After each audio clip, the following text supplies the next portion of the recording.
Hi friends, ಹೇಗಿದ್ದೀರಾ ಎಲ್ಲರೂ? ನಿಮ್ಮನ್ನು ನಾನು ಬೆಳಗಿನ ಜಾವದಲ್ಲಿ ನಿಮ್ಮನ್ನು ನಾನು ಒಂದ್ಸಲ good morning, good afternoon, good evening, ಯಾವ ಕಾಲದಲ್ಲಿ ಯಾವ ಸಮಯದಲ್ಲಿ ನೀವು ನೋಡ್ತಾ ಇದ್ರು ನಿಮ್ಮೆಲ್ಲರಿಗೂ ನಾನು ಹೃದಯಪೂರ್ವಕವಾದ ವಂದನೆ ಹೇಳ್ತಾ ಇದ್ದೇನೆ. ಇವತ್ತು ವಿಶೇಷವಾಗಿ ನಮ್ಮದು ಮಿರಾಕಲ್ ಪ್ಲ್ಯಾಂಟ್ ಅಂತ ಹೇಳ್ತಾ ಇರುವಂಥ ನುಗ್ಗಿಕಾಯಿ ಅಥವಾ ನುಗ್ಗಿಕಾಯಿದು ಎಲೆ, ಅದು ಗಿಡದ ಎಲೆಗಳನ್ನ ತಗೊಂಡು ಯಾವ ರೀತಿಯಾಗಿ ನಾವು ಅದರದ್ದು ಚಟ್ನಿ ಮಾಡಬೇಕು ಮತ್ತು ಅದರದ್ದು ಪಲ್ಯ ಮಾಡಬೇಕೆಂಬುದಾಗಿ ನಾವು ನೋಡಿಕೊಳ್ಳೋಣ. ಇದು ಬಹು ಪೌಷ್ಟಿಕವಾಗಿರುವುದು, ಆರೋಗ್ಯ ಕೊಡುವಂಥದ್ದು. ಇದು ಮಿರಾಕಲ್ ಆಗಿ ಎಷ್ಟು ನಿತ್ರಾಣ ಆಗಿರ್ತಿದೆ, ಎಷ್ಟೋ ಜನರಿಗೆ ಅಶಕ್ತಿ ಆಗಿರ್ತದೆ, ಅವ್ರದ್ದು ಊಟ ಮಾಡೋಕ್ಕೆ ಆಗಲ್ಲ ಅಂಥವ್ರಿಗೆಲ್ಲ ಇದು ಒಂದು ಮಿರಾಕಲ್ ಆಗಿ ಅವರಲ್ಲಿ ಕೆಲಸ ಮಾಡುವಂಥ, ಪೌಷ್ಟಿಕವನ್ನು ಕೊಡುವಂಥ ಒಂದು ಗಿಡವಾಗಿರುವುದರಿಂದ ಅದರ ಎಲೆಗಳನ್ನು, ಅದರ ಹೂಗಳನ್ನು, ಅದರ ಎಲೆಗಳನ್ನು ಸಹ, ಅದರ ಎಲೆ ಕಾಯಿ ಎಲ್ಲವನ್ನು ನಾವು ಡ್ರಮ್ ಸ್ಟಿಕ್ ಅದನ್ನು ಸಹ ನಾವು ಬಳಸಿ ಅದರಲ್ಲಿರುವಂಥ ಎಲ್ಲ ನ್ಯೂಟ್ರಿಷನ್ ನಾವು ತಗೊತೇವೆ, ಮೈಕ್ರೋ ನ್ಯೂಟ್ರಿಯನ್ಸ್ ಸಹ ಸಿಕ್ಕುತ್ತೆ. ಆದ್ದರಿಂದ ಇವತ್ತು ನಾವು ಇದರ ಪಲ್ಯನೂ ಮಾಡ್ತೀವಿ, ಇದರದ್ದು ಚಟ್ನಿ ಮಾಡ್ತಾಯಿದ್ದೇನೆ. ಈಗ ಚಟ್ನಿ ಮಾಡುವಂಥ ವಿಧಾನ ನೋಡ್ಕೊಳ್ಳೋಣ. ಅದಕ್ಕೆ ಬೇಕಾಗುವಂಥ ಸಾಮಗ್ರಿಗಳು ನೋಡೋಣ.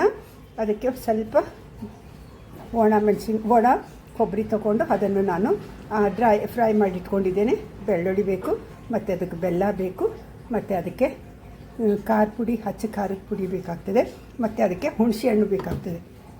ಹುಣಸೆಹಣ್ಣು ಸಹ ನಾವು ಹಾಕ್ಕೊಂಡು ಅದರಲ್ಲಿ ನಾವು ಫ್ರೈ ಮಾಡಿಕೊಂಡು ಅದನ್ನು ಸಹ ನಾವು ಗ್ರೈಂಡ್ ಮಾಡಿ ಇಟ್ಕೊಳ್ಳೋದಾದರೆ ಒಂದು ಒಳ್ಳೆಯದಾಗಿರುವಂಥ, ಆರೋಗ್ಯಕರವಾಗಿರುವಂಥ ನಮಗೆ ನುಗ್ಗಿಕಾಯಿ ಚಟ್ನಿ. ಈಗ ಕೆಲವು ಜನ ನುಗ್ಗಿಕಾಯಿ ಪಲ್ಯ ತಿನ್ನಲ್ಲ, ಅವ್ರಿಗೆ ಕಷ್ಟ ಆಗುತ್ತೆ.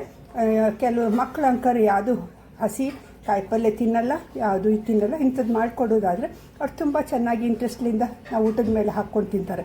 ಇದಿಲ್ಲದಿದ್ದರೆ ನೀವುಗ ಇದು ಬರೀ ಎಲೆ ಸಿಕ್ತು ನಿಮ್ಗೆ ಚಟ್ನಿ ಮಾಡೋಕ್ಕಾಗಲ್ಲ ಅಂದರೆ ಅದನ್ನೇನು ಮಾಡಬೇಕು, ಪೂರ್ತಿಯಾಗಿ ಡ್ರೈ ಮಾಡಬೇಕು. ಇದನ್ನು ನಾನು ತೊಳೆದು ಎಲ್ಲ ಸಪ್ರೇಟ್ ಮಾಡಿ ಇದನ್ನು ಡ್ರೈ ಮಾಡಿ ಇಟ್ಟಿದ್ದೇನೆ.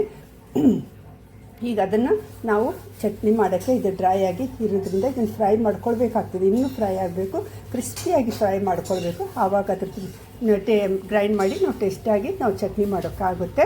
ಇದು ಇಲ್ಲಾಂದರೆ ಹಸಿಯಾಗಿ ಮತ್ತು ಕೆಟ್ಟೋಗ್ಬಿಡುತ್ತೆ. ಆದ್ದರಿಂದ ಇದನ್ನು ಫುಲ್ಲಾಗಿ ಡ್ರೈ ಆಗಿ ನಾವು ಡ್ರೈ ಫ್ರೈ ಮಾಡ್ಕೊಳ್ಬೇಕಾಗ್ತದೆ.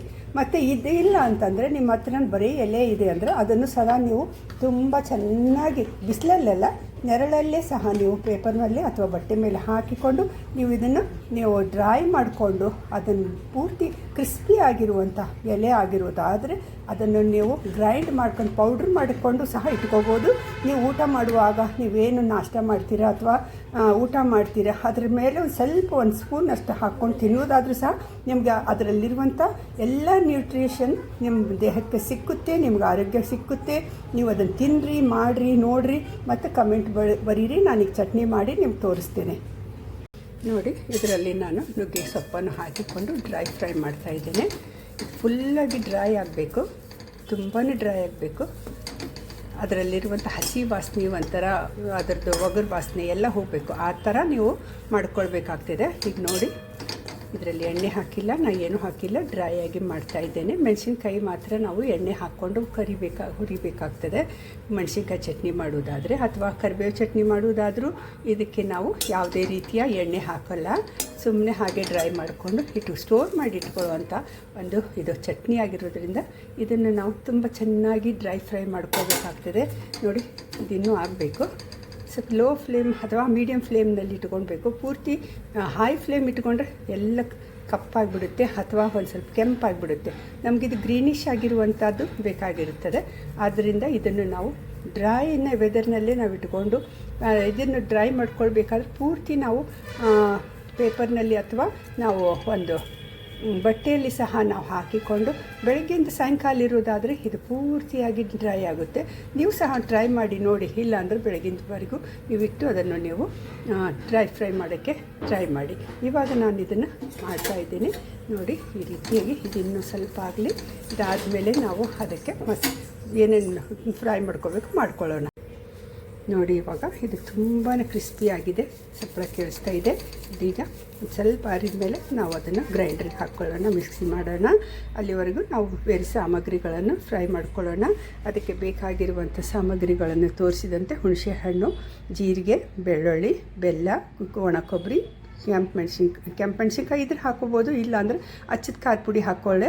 ಮತ್ತು ಇದನ್ನಿಷ್ಟು ನಾವು ಗ್ರೈಂಡ್ ಮಾಡ್ಕೊಳ್ಬೇಕಾಗಿ ಇದರಲ್ಲಿ ಹಾಕ್ಕೋಬೇಕಾಗ್ತದೆ.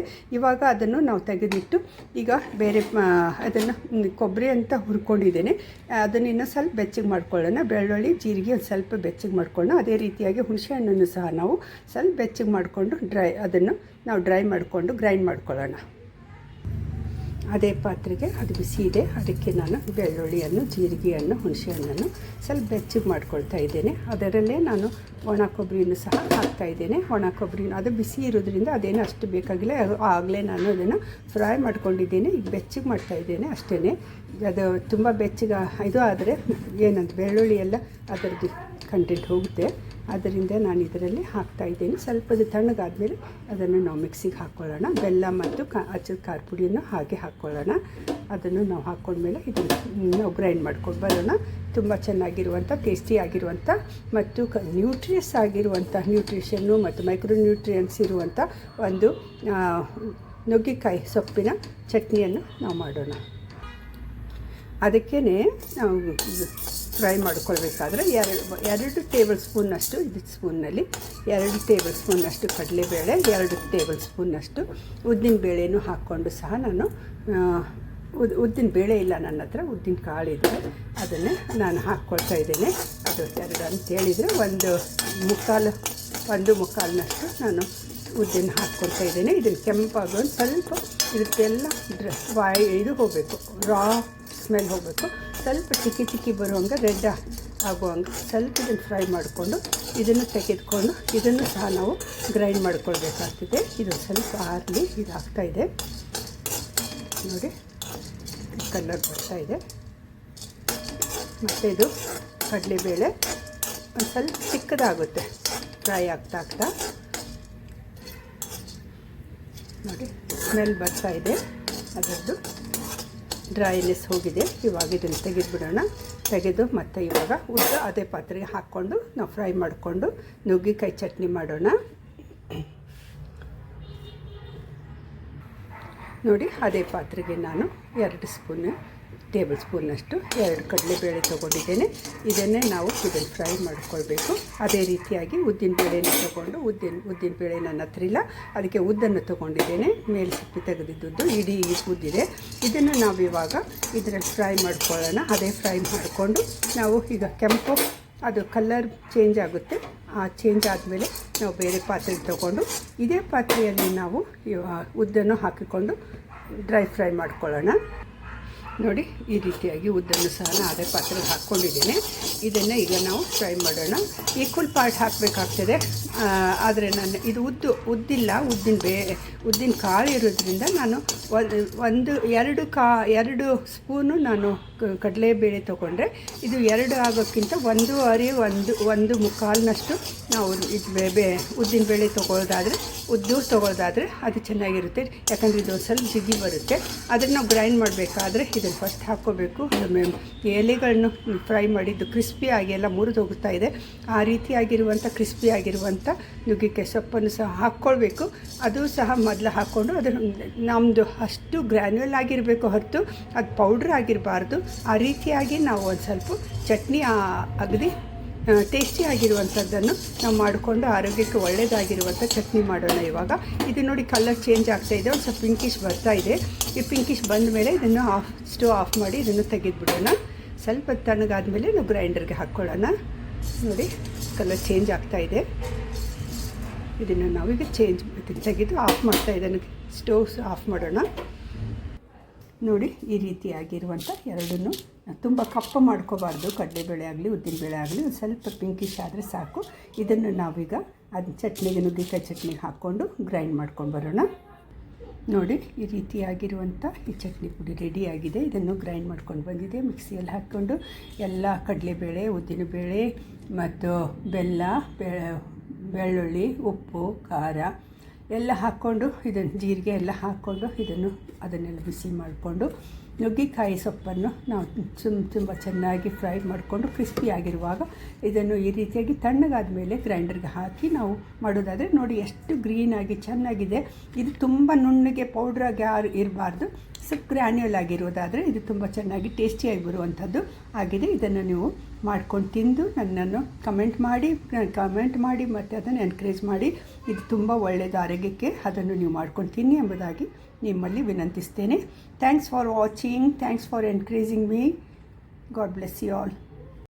ನೋಡಿ ಚಟ್ನಿ ರೆಡಿಯಾಗಿದೆ. ನೀವು ಚಟ್ನಿ ಮಾಡಬೇಕಾದ್ರೆ ಅದನ್ನೆಲ್ಲ ಟೊಮೆಟೊ ಕಾಯಿ ಎಲ್ಲ ಫ್ರೈ ಮಾಡಿಕೊಂಡಾಗ ಇದು ಕಡಲೆ ಬೀಜ ಅಥವಾ ಶೇಂಗಾನ ನೀವು ಫ್ರೈ ಮಾಡಿಕೊಂಡು ಮೊದಲು ಈ ಚಟ್ನಿಗೆ ಗ್ರೈಂಡರ್ನಲ್ಲಿ ಹಾಕಬೇಕಾದ್ರೆ ಮಿಕ್ಸಿದಲ್ಲಿ ಹಾಕಬೇಕಾದ್ರೆ ಅದನ್ನು ಫಸ್ಟು ನೀವು ಗ್ರೈಂಡ್ ಮಾಡಿ. ಮೊದಲು ನೀವು ಟೊಮೆಟೊ ಹಾಕಿ ಆಮೇಲೆ ನೀವು ಮಾಡೋದಾದರೆ ಅದು ಹಾಗೆ ಉಳಿತದೆ ಬೀಜ.